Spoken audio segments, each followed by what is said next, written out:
Δε θα ντραπώ να πω μπροστά σας τον έρωτα που νιώθω για τον άντρα μου.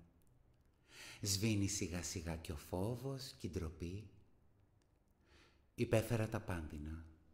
Μα τώρα που ξαστέρωσε ο νους μου, θα πω τον άντρα αυτόν σκύλο της πύλης, τη σωτηρίας άγκυρα, γεροδοκάρι της σκεπής, καμάρι του γονιού, μοναχοπέδι, ανέλπιστη στεριά στο θαλασσοδαρμένο, λαμπρή καλοκαιριά μετά την καταιγίδα, νερό πηγής στον διψασμένο ταξιδιώτη. Αναγαλιάζεις όταν ξεγλιστρήσεις από το βάρος της ανάγκης.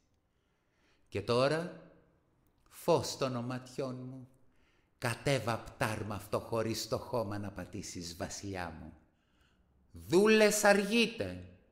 Σας έδωσα την εντολή να στρώσετε στο δρόμο του χαλιά για να περάσει.